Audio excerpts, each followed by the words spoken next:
Hey guys, my name is Daniel Nava, and I'm here to talk about my topic, why I believe assisted suicide should be legal. Now, disclaimer: this is a very serious topic. This is not going to be me making light of suicide. This is very, this is for informational purposes, and I want you guys to make your own opinion out of it. Now, let's get started. I'm sure all of you have heard of the word suicide. It's something no one ever wants to hear in their life. It's a word that's filled with many negative emotions, sorrowful emotions. I'm here to tell you that if you are going through something, that there's help. Go seek a medical professional. Go seek a family member, a friend, or even a teacher. I'm surely they can help you through any mental struggle that you're going through, and hear you out on your problems. Now, I prepared two numbers: 988 for any harmful emotions you may be having, and 911 for any medical emergency. Now, there's two things I want you guys to know: assisted suicide and euthanasia. Now, assisted suicide is a doctor prescribing medication and you going through with it. It's your choice. They don't actually take physical part in it. Euthanasia, a medical professional would take part in it because they have to inject the syringe themselves. So, like, think of when you're getting your dog euthanized, you see them take part in it. So, assisted suicide provides a means to an end, and euthanasia, they take part in it. Now, I understand why people would say that assisted suicide should be banned. It shouldn't be allowed. It should be outlawed. Ryan Anderson from The Heritage states that it would start to go against the oath doctors take that they will do no harm or any injustice, that they will heal people and not harm them. This is a valid argument because doctors are here to help us and they're not here to harm us nor take our lives. Another interesting point I read from Psychology Today reads that from a religious standpoint, it starts to devalue human life because we're simply just taking it away. That is also a completely understandable statement because all life is supposed to be sacred. It should never be taken away nor harmed. Another point that they point out is that some patients that have received assisted suicide as an option and they decide to go through with it start to neglect any medical procedures that they could have to help them through their illness. They start to neglect it for fear of being a burden to their families. And that is understandable because hospital bills could start to rack up, and they could become a financial burden or even a mental burden to their family members seeing them in that state.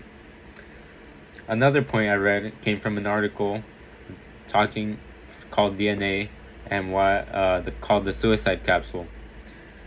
This suicide capsule was made in Switzerland, and some people compare it to a modernized gas chamber from World War II. And that thought of itself being called a gas chamber, essentially, that is harmful. That's not good.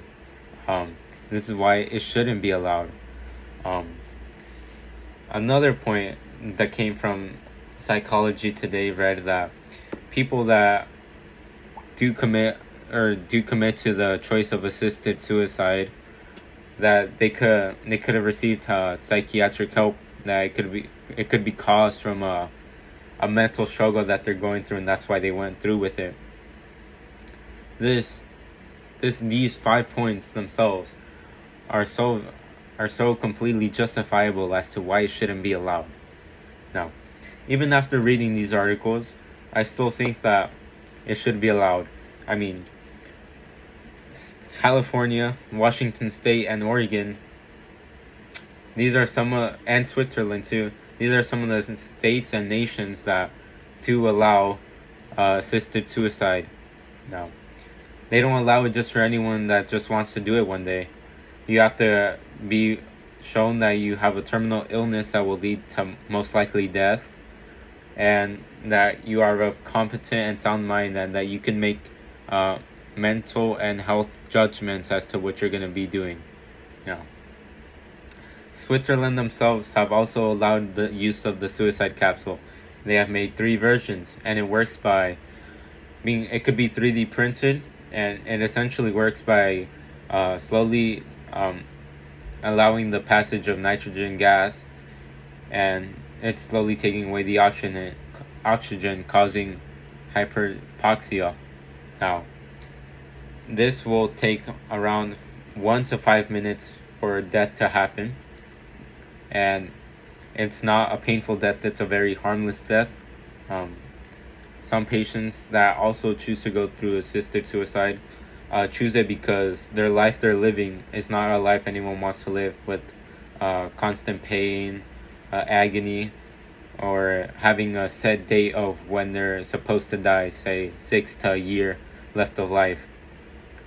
Allowing assisted suicide will help these patients have some control of their lives again, choosing when to go through with the procedure.